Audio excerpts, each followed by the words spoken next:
한번 상상해 보시죠.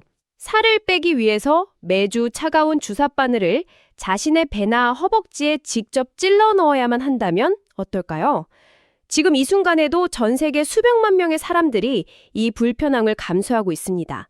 그런데 만약에 수십조 원의 자본을 굴리는 글로벌 거대 제약사가 이 엄청난 체중 감량 효과를 우리가 매일 아침 무심코 삼키는 작은 알약 하나에 담아내기 위해서 아주 비밀스러운 테스트를 하고 있다면 어떨까요? 이 프로젝트 성공 여부는 단순한 제약사들의 매출 경쟁을 넘어서 글로벌 경제의 흐름과 다이어트 산업, 그리고 우리 일상생활의 근본적인 판도를 뒤흔들 가장 거대한 사건이 될 가능성이 큽니다. 안녕하세요. 이콘인사이트입니다. 오늘 저희가 흩어진 정보의 조각들을 모아 심층 분석할 주제는 바로 글로벌 빅파마 일라이릴리의 미스테리한 임상시험 LY4086940 그리고 이 프로젝트에 한국의 중견제약사 삼천당 제약이 어떻게 얽혀 있을 수 있는지에 대한 이야기입니다. 자, 거대한 산업의 퍼즐을 본격적으로 맞춰볼까요? 네, 아주 흥미롭고 거대한 퍼즐이죠. 겉보기에는 무미건조한 의학 전문 용어랑 숫자의 나열처럼 보이는 임상시험 서류들이잖아요. 근데 약물의 작용 원리나 제약산업의 경제적 맥락을 이해하고 들여다보면 완전히 다른 그림이 펼쳐집니다. 맞아요. 그래서 본격적인 임상서류 분석에 들어가기 전에 청취자 여러분을 위해서 큰 그림부터 하나 그려놓고 싶거든요. 요즘 경제 뉴스나 제약 바이오 소식을 보면 온통 GLP-1 비만 치료제 이야기뿐이잖아요. 사실 과거에도 다이어트 약은 많았는데 유독 지금 일라이릴리랑 노보노디스크가 주도하는 이 시장에 전 세계가 열광하는 근본적인 이유가 도대체 무엇인가요? 그게 과거의 다이어트 약물들이랑 지금 약물은 작용하는 근본 메커니즘 자체가 완전히 다르거든요. 과거 약들은 주로 중추신경계를 자극해서 억지로 식욕을 억제하는 방식이었어요. 억지로 뇌를 자극하니까 몸에 무리가 갔겠네요. 그렇죠. 그래서 막 심장이 비정상적으로 뛰거나 불면증, 심한 우울감 같은 상당히 위험한 부작용이 뒤따르곤 했죠. 하지만 지금 시장을 지배하는 이 GLP-1 계열 약물은 우리 몸의 장에서 자연스럽게 분비되는 호르몬을 모방한 물질입니다. 오, 그러니까 우리 몸이 원래 가지고 있는 시스템을 자연스럽게 활용한다는 거군요. 네네, 맞습니다. 우리가 음식을 먹으면 장에서 뇌로 이제 배가 부르니까 그만 먹어라 이런 신호를 보내잖아요. 이 약물이 뇌에 있는 그 식욕 스위치를 자연스럽게 꺼버리는 역할을 하는 거죠. 그중에서도 일라이릴리의 터제파타이드, 그러니까 상표명으로 마운자로나 젯바운드라고 불리는 이 약은 두 가지 호르몬을 동시에 건드리는 이중작용제로 진화했습니다. 두 가지를 동시에요? 그럼 효과가 더 크겠네요? 네, 그 결과로 임상시험에서 체중의 약 21%를 감량시키는 정말 압도적인 수치를 증명해냈죠. 와, 체중의 21%요? 그럼 100kg인 사람이 약만으로 21kg을 뺄 수 있다는 건데 이건 정말 과거의 보조제 수준을 아득히 뛰어넘는 수준이네요. 그런데 오프닝에서 제가 언급했듯이 이 엄청난 약의 유일한 단점이 바로 주사제라는 거잖아요. 냉장 보관도 해야 하고 매주 스스로 바늘을 찔러야 하는 번거로움이 있죠. 네, 환자 입장에서는 꽤 큰 진입장벽이죠. 이미 경쟁사인 노브노디스크는 오랄 위고비라는 알약 비만약을 내놓았고 릴리 역시 파운다이어라는 알약을 개발 중이라고 알고 있거든요. 굳이 잘 팔리는 주사제를 또 알약으로 바꾸는 기술에 왜 이렇게까지 집착을 하는 건가요? 거기에는 크게 두 가지 이유가 있습니다. 첫째는 복용 편의성이 결국 전체 시장의 크기를 결정하기 때문이고요. 둘째는 바로 효과의 격차 때문입니다. 알약 형태인 오랄 위고비나 파운다이어의 체중 감량 효과는 11%에서 16% 수준이거든요. 반면에 주사제인 터제파타이드는 21%죠. 아, 그러니까 먹기 편한 알약을 선택하면 체중 감량 효과를 크게 양보해야 하고 반대로 21%의 아주 뚜렷한 효과를 원하면 주사바늘의 불편함을 감수해야 하는 그런 딜레마가 환자들에게 남아있다는 거군요. 맞습니다. 이 지점이 바로 제약업계가 노리는 궁극적인 목표가 숨겨진 곳입니다. 만약에 일라이릴리가 저 21%의 강력한 효과를 내는 터제파타이드를 어떠한 타협도 없이 알약으로 만드는 데 성공한다면 어떻게 될까요? 효과랑 편의성을 둘 다 갖추게 되니까 시장의 수요를 블랙홀처럼 다 빨아들이겠네요. 그렇죠. 그리고 수많은 전문가들이 릴리가 조용히 진행 중인 LY4086940 임상을 바로 이 터제파타이드의 알약 버전 테스트라고 아주 강하게 의심하고 있는 상황입니다. 자, 그럼 이제 진짜 흩어진 단서들을 모아보죠. 막연한 기대감이 아니라 실제 임상시험 프로토콜 서류에 그 단서가 남아있다는 거잖아요. 제가 궁금한 건 이 임상이 단순히 아예 완전히 새로운 성분의 다이어트 신약을 테스트하는 걸 수도 있는데 왜 하필 그게 이미 있는 주사제를 알약으로 바꾼 것이라고 합리적인 추론을 하는 건가요? 2025년 4월에 시작해서 2026년 7월에 종료될 예정인 이 임상의 뼈대를 좀 뜯어보면요. 아주 흥미로운 모순점들이 몇 개 발견됩니다. 첫 번째 단서는 환자의 안전을 감시하는 외부 안전감시위원회, 즉 DMC가 존재하지 않는다는 점입니다. 그리고 두 번째 단서는 독성을 확인하는 일상 임상인데도 불구하고 무려 216명이라는 이례적인 대규모 인원이 참여한다는 점이죠. 잠깐만요. 논리적으로 좀 앞뒤가 안 맞는 것 같은데요. 미지의 새로운 화학 물질을 사람한테 처음 테스트하는 거라면 당연히 혹시 모를 위험한 부작용을 막기 위해서 아주 소수의 사람에게만 조심스럽게 투여하고 또 위원회가 철저하게 감시해야 하는 거 아닌가요? 200명이 넘는 사람한테 감시도 없이 약을 먹인다는 건 너무 무모하잖아요. 네, 바로 그 질문이 진실로 가는 열쇠입니다. 완전히 새로운 물질이라면 환자의 생명을 담보로 그런 모험을 할 수가 없죠. 하지만 이걸 역으로 해석해보면 이런 뜻이 됩니다. 릴리는 이 약물이 얼마나 안전한지 이미 상당히 깊이 파악하고 있다. 세상에 없던 신약의 독성을 처음 테스트하는 자리가 아니라는 뜻입니다. 아하, 그러니까 이게 새로 만든 커피에 독이 들었는지 확인하려면 10명한테만 조금씩 마셔보게 해야 하잖아요. 근데 200명한테 똑같은 커피를 들이키게 한다는 건 독이 있는지 없는지를 보는 게 아니라 사람마다 위장의 상태가 다 다르니까 혈액에 카페인이 얼마나 그리고 어떤 통계적 변수로 흡수되는지 그 제형의 일관성을 확인하겠다는 거군요. 와, 정확한 비유입니다. 목적은 독성 확인이 아니라 통계적 변동성과 흡수율을 보는 데 있는 거죠. 이를 더욱 또렷하게 뒷받침하는 세 번째 단서가 임상 설계에 또 숨어 있습니다. 이게 분명 알약을 먹이는 임상인데 특이하게도 환자 그룹 중 일부에게는 정맥 주사로 약을 투여합니다. 네, 알약 테스트에 혈관 주사가 왜 들어가는 거죠? 그건 기준점, 즉 0점 조절을 하기 위해서입니다. 정맥 주사로 약을 넣으면 소화기관을 안 거치니까 약물이 거의 전부 혈관으로 바로 흡수되잖아요. 반면에 알약으로 먹으면 위장관을 지나면서 대부분 소실이 됩니다. 그러니까 주사로 투여했을 때의 흡수량을 완벽한 100의 기준으로 딱 잡고 알약으로 먹었을 때 과연 몇 %나 살아남아서 피 속으로 들어가는지 그 생체 이용률을 아주 정확하게 계산하려는 겁니다. 이건 제형을 알약으로 변경할 때 쓰는 아주 전형적이고 고전적인 임상 설계 방식이죠. 아, 이해가 쏙쏙 되네요. 여기서 제가 경제성과 관련된 현실적인 반론을 하나 제기해 볼게요. 만약 정맥 주사로 약을 넣을 때 대비해서 알약으로 먹었을 때 흡수율이 고작 1%밖에 안 된다고 가정을 해보죠. 그럼 주사랑 똑같은 효과를 내려면 알약 하나에 주사제보다 100배나 많은 유효 성분을 막 때려 넣어야 한다는 뜻 아닌가요? 그렇죠. 산술적으로는 그렇습니다. 근데 터제파타이드 원료가 그렇게 싼 것도 아닐 텐데 99%를 그냥 배출해버리면서까지 약을 만들면 제조 단가가 도저히 안 맞을 것 같은데요? 이 제약 산업의 가장 뼈아픈 경제학적 딜레마를 정확히 짚어내셨네요. 업계에서는 이를 원료의약품 제약이라고 부릅니다. 지금 터제파타이드 원료는 전 세계적으로 수요가 급증해서 공급이 매우 부족한 상황이거든요. 비싼 금가루를 갈아서 알약을 만들었는데 1%만 흡수된다면 상업화는 현실적으로 불가능하죠. 그렇겠네요. 수지타산이 전혀 안 맞으니까요. 네, 따라서 아주 적은 양의 원료만으로도 혈관 속에 약효를 우겨 넣어줄 수 있는 고효율의 약물 전달 시스템 기술이 절실하게 필요한 겁니다. 아, 이제야 알약 개발이 왜 그렇게 어려운지 알겠네요. 아까 말씀하신 단서 중에 4번째랑 5번째도 남아있죠? 네, 네 번째 단서는 초기 단계부터 건강한 자원자가 아닌 제2형 당뇨 환자를 포함했다는 점입니다. 약에 대한 사전 데이터가 충분하지 않다면 불가능한 일이죠. 마지막 5번째는 환자들을 병원에 입원시켜서 집중 관찰하는 대신에 집에서 스스로 약을 먹고 오도록 하는 외래 기반 설계를 채택했다는 겁니다. 그건 급성 쇼크나 위험한 부작용이 일어날 우려가 거의 없다는 뜻이겠네요. 네, 맞습니다.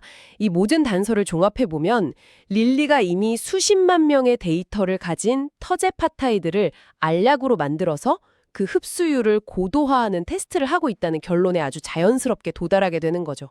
좋습니다. 터제파타이드를 알약으로 만들고 있다는 합리적 의심은 이제 거의 확신에 가까워진 것 같아요.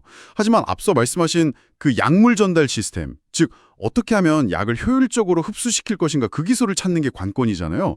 제가 화학적인 지식은 좀 짧지만 단순하게 생각을 해보면요. 위산에 약이 녹는 게 문제라면 그냥 겉에 단단한 코팅을 씌워서 장으로 내려보내는 장용성 코팅 알약을 만들면 되는 거 아닌가요? 굳이 왜 그 흔한 기술로는 안 되는 겁니까? 우리가 흔히 먹는 감기약이나 두통약이라면 그 방법이 당연히 통하겠죠. 하지만 터제파타이드는 펩타이드 계열의 약물입니다. 쉽게 말해서 단백질 조각이거든요. 이 펩타이드는 일반 화학약물에 비해서 입자가 아주 거대하고 또 물이랑 친한 성질을 가져요. 아, 성질 자체가 다르군요. 네, 그래서 장용성 코팅이라는 장갑차에 태워서 위산의 지뢰밭을 통과해 무사히 장에 도착한다고 해도 펩타이드 특유의 그 덩치 때문에 촘촘한 장벽세포를 뚫고 피 속으로 들어가지 못합니다. 게다가 장 내부에는 단백질을 무자비하게 잘라버리는 분해 효소들이 엄청나게 우글거리고 있죠.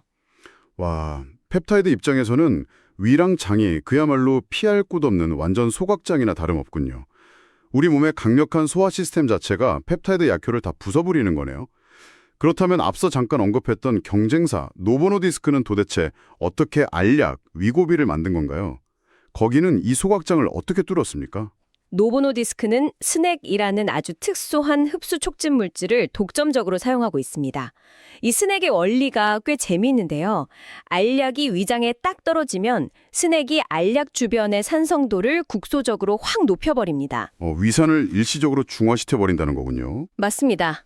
강제로 위산의 공격을 무력화시켜서 소화 효소들을 마비시키는 거죠. 그리고 동시에 펩타이드랑 결합해서 덩치를 좀 유연하게 만든 다음에 위 점막세포 사이로 쑥 밀어넣습니다.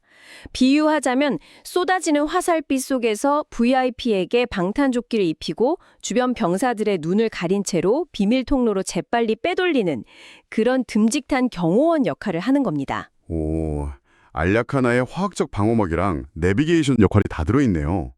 근데 문제는 릴리 입장에서는 그 훌륭한 경호팀 기술이 노보노디스크의 특허로 꽁꽁 묶여 있어서 쓸 수가 없다는 거잖아요. 노보노디스크의 특허망을 피하면서도 VIP를 안전하게 혈관까지 호송할 전혀 새로운 기술이 필요하겠군요. 여기서 드디어 한국의 삼천당 제약이 등장하는 타이밍인가요? 네, 그렇습니다. 전 세계 제약업계가 삼천당 제약이 개발한 에스페스라는 독자적인 플랫폼 기술에 주목하는 이유가 바로 이것입니다. 에스페스 기술의 핵심 경쟁력이 바로 스낵프리거든요. 스낵 없이 어떻게 펩타이드를 호송하나요? 구체적인 메커니즘은 당연히 회사의 핵심 기밀이겠지만 지금까지 알려진 바에 따르면 에스페스는 위장의 산성도를 강제로 바꾸는 방식 대신에 펩타이드 주변에 특수한 나노 고분자 보호막을 형성하고요. 위장 점막 세포 간의 결합 틈새를 미세하게 조절해서 흡수를 유도한다고 합니다. 릴리 입장에서는 노보노디스크의 지독한 특허 소송 위험을 원천적으로 차단하면서 자사의 최고 제품을 알력으로 만들 수 있는 그야말로 완벽한 맞춤형 열쇠인 셈이죠. 릴리한테 가장 필요한 기술을 삼천당 제약이 딱 들고 있다는 건 논리적으로 이해가 가네요. 하지만 기술의 방향성이 맞는다고 해서 두 회사가 실제로 굳은 살을 부딪히며 테이블에 마주 앉아 있다고 섣불리 단정 지을 순 없잖아요. 직접적인 계약 공시가 나온 것도 아니고요. 이 둘을 연결하는 구체적인 정황 증거가 혹시 있나요? 네, 진행자님 말씀대로 확정된 직접 증거가 없다는 점은 청취자 여러분도 명확히 인지하셔야 합니다. 하지만 정황들이 가리키는 방향은 꽤 선명한 편이죠. 삼천당 제약이 투자자들에게 공개한 기업 설명회, 즉 IR 자료를 들여다보면 아주 흥미로운 대목이 하나 나옵니다. 에스페스 기술을 적용한 수많은 개발 파이프라인 중에서 유독 터제파타이드 경구화 항목에만 마일스톤 단계가 협의 중이라고 단독으로 표기되어 있거든요. 협의 중이라? 그건 기술을 가지고 그냥 혼자 연구하는 단계가 아니라 누군가랑 구체적인 기술 이전이나 공동 개발 조건을 조율하고 있다는 뜻이잖아요. 글로벌 빅파마와 이미 깊숙한 대화를 나누고 있다는 시그널로 읽히네요. 게다가 양사의 타임라인도 절묘하게 겹친다고 들었는데요. 맞습니다. 삼천당이 터제파타이드의 흡수율을 확인하는 동물 실험 등 비임상 단계를 성공적으로 마무리한다고 밝힌 시점이랑요. 릴리가 문제의 미스테리한 일상 임상을 시작한 2025년 4월이 마치 톱니바퀴처럼 딱 맞물려 있습니다. 비임상이 끝나자마자 파트너사가 곧바로 일상임상을 개시하는 아주 전형적인 신약 개발 수순과 빼닮아 있죠. 게다가 일라이리리는 과거에 일본의 주가제약 같은 아시아 기업의 원천 기술을 과감하게 도입해서 혁신 신약을 만들어낸 경험도 있습니다. 우수한 외부 기술을 수용하는 데 닫혀있는 기업 문화를 가진 곳이라는 거죠. 아, 릴리가 무조건 내부 기술만 고집하는 독불 장군이 아니라면 흡수율 문제를 단번에 해결해줄 삼천당의 기술을 가져다 쓰는 게 지극히 합리적인 비즈니스 결정이겠네요. 자, 지금까지 파악된 사실과 이 정황 기반의 추론을 바탕으로 앞으로의 미래를 예측해 본다면 과연 어떤 시나리오들이 기다리고 있을까요? 투자의 영역에서는 항상 다양한 가능성을 열어두어야 합니다. 향후 전개될 3가지 시나리오를 예측해 볼 수 있는데요. 첫 번째는 시장이 가장 기대하는 완벽한 성공 시나리오. 즉, 릴리의 이 임상에 삼천당의 에스페스 기술이 쓰인 것이 사실로 확인되는 경우입니다. 오, 이 시나리오가 현실이 된다면 삼천당 입장에서는 단순히 비만약 하나 수출하는 수준이 아니겠네요. 펩타이드를 알약으로 만드는 이 배달 플랫폼 기술 자체의 완벽함을 전 세계에 입증하는 거니까요. 비유하자면 이건 특정 반도체 칩을 하나 파는 게 아니라 세상의 모든 주사제를 알약으로 찍어낼 수 있는 핵심 장비를 글로벌 제약사들에 공급하는 제약업계의 ASML이 되는 거잖아요. 네, 플랫폼 기술의 파괴력이 바로 거기에 있죠. 터제파타이드뿐만 아니라 앞으로 개발될 수많은 바이오 의약품들을 알약으로 바꿀 수 있는 일종의 표준 기술로 자리 잡게 될 가능성이 큽니다. 하지만 두 번째 시나리오인 독자 노선도 배제할 수는 없습니다. 릴리가 삼천당 기술이 아닌 은밀히 연구해온 자산 내부의 기술이나 전혀 다른 제3의 기업 기술을 사용했을 가능성이죠. 아, 그렇게 되면 릴리는 예정대로 비만 치료제 시장에 패권을 주겠지만 삼천당 제약은 이 화려한 축제에서 소외되겠네요. 아쉽겠지만 만약 삼천당의 기술력이 실제 통계로 증명되기만 한다면 다른 파트너를 찾는 건 어렵지 않을 겁니다. 비만약 시장에서 릴리와 노보노디스크의 독주를 필사적으로 견제해야 하는 다른 거대 제약사들이 이 에스페스 기술을 확보하기 위해 줄을 서게 될 테니까요. 마지막 3번째 시나리오는 우리의 모든 가설이 어긋나는 헛다리 시나리오입니다. 해당 임상이 터제파타이드 알약이 아니라 릴리가 새롭게 개발 중인 전혀 다른 3중 작용제 신약일 가능성이죠. 하지만 아까 저희가 분석했듯이 위원회도 없이 200명 넘는 사람한테 전혀 새로운 약을 먹이는 건 너무 무모한 짓이잖아요. 3번째 시나리오의 확률은 상대적으로 매우 낮아 보입니다. 그럼 결국 이 거대한 퍼즐의 진실은 언제쯤 밝혀지는 건가요? 우리는 어떤 이정표를 지켜봐야 합니까? 2026년 하반기를 주목해야 합니다. 2026년 7월에 릴리의 해당 임상이 종료되면 그 무렵에 데이터가 수면 위로 올라오면서 약물의 정체가 드러날 조짐을 보일 것입니다. 또한 삼천당이 협의 중이라고 띄워둔 파이프라인의 결과물도 서서히 윤곽을 드러내겠죠. 그리고 매우 중요한 관전 포인트가 하나 더 있습니다. 삼천당 제약이 유럽에서 자신들의 기술을 근본적으로 검증받기 위해 진행할 예정인 경구용 인슐린 임상 결과입니다. 인슐린은 펩타이드 중에서도 구조가 극도로 유지되기 어려워서 알약으로 만들기가 터제파타이드보다 훨씬 까다로운 최상위 난이도의 물질이거든요. 아, 인슐린이 더 어려운 거군요. 네, 만약 삼천당이 그 인슐린마저 알약으로 무사히 흡수시키는 데 성공한다면 에스페스 플랫폼에 대한 전 세계의 남은 의구심은 깨끗이 사라질 것입니다. 파편화되어 있던 정보들이 이렇게 모이니까 거대한 산업의 지형도로 보이네요. 오늘 저희가 깊이 파고든 이 심층 분석을 3줄로 요약해드리겠습니다. 첫째, 일라일 릴리가 진행 중인 미스터리한 임상의 이례적인 설계 구조는 이미 안전성이 검증된 터제파타이드 주사제의 알약 버전을 테스트하고 있음을 강하게 가리킨다. 둘째, 이 약의 흡수율을 높이기 위해 필수적인 스낵프리 기술 조건과 임상 진행 타임라인이 한국 삼천당 제약의 에스페스 플랫폼 행보와 기묘할 정도로 맞물려 있다. 셋째, 하지만 2026 하반기 주요 데이터가 공개되기 전까지는 확정된 직접 증거가 없으므로 냉정하게 여러 시나리오를 대비해야 한다. 오늘 이콘인사이트에서 전해드린 이 모든 분석은 특정 종목이나 자산에 대한 투자 권유가 절대 아닙니다. 투자는 항상 개인의 재무 상황과 리스크 감수 능력에 따라 충분한 공부와 신중한 판단 아래 이루어져야 합니다. 저희가 드리고자 하는 것은 단 하나입니다. 복잡하게 돌아가는 국내외 경제의 구조를 이해하는 눈, 그 눈을 갖추는 데 필요한 정보와 시각입니다. 그 눈이 생겼을 때 비로소 여러분이 스스로 더 나은 판단을 내릴 수 있다고 믿기 때문입니다. 앞으로도 이콘인사이트는 복잡한 국내외 경제의 흐름을 여러분이 실제로 이해하고 활용할 수 있는 언어로 풀어드리겠습니다. 네, 아는 만큼 보이고 구조를 이해하는 만큼 미래에 대처할 수 있는 법이니까요. 오늘 정말 흥미로운 퍼즐 맞추기였습니다.